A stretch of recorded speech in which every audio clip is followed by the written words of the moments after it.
Welcome back to the channel. In today's video, I'm going to show you guys how to add trust badges to your product page in Shopify. Really easy and simple to do. So all we're going to do is head over to our apps on our Shopify homepage here. Once we're on the apps, we want to click on Visit the Shopify App Store.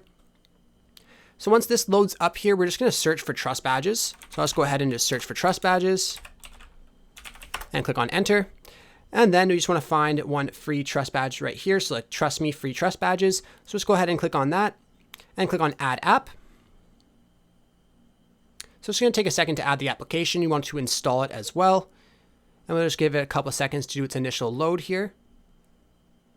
Once it loads up, we're just going to check out options we have to change here. So as you see, this is what it would look like on your product page. It just says checkout securely, and then it has some icons here. So here you could change the header text of this. So if you'd like to change it from checkout securely with, I'm going to leave mine. You could also change the font of that as well if you would like to. And then here you have your badge settings. So you can choose on edit icons, and then it'll give us tons of different icons we can pick and choose from to add to this. There's literally tons. There's PayPal, 7-Eleven, Bitcoin, tons of different options to add for badges. You can even request a badge here at the top if you would like.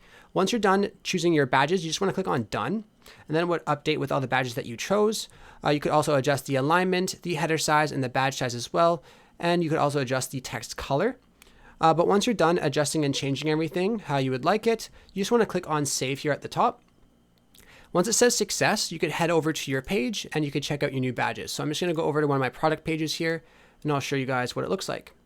And as you guys can see, it comes up right where I wanted it to, right under here, and you didn't have to edit any code or anything. That's the great part about that application. If this was helpful to you and you're looking for more Shopify tutorials, be sure to check the description down below, as well as the comments. I'll have a playlist there helping you guys with tons of things to do with Shopify.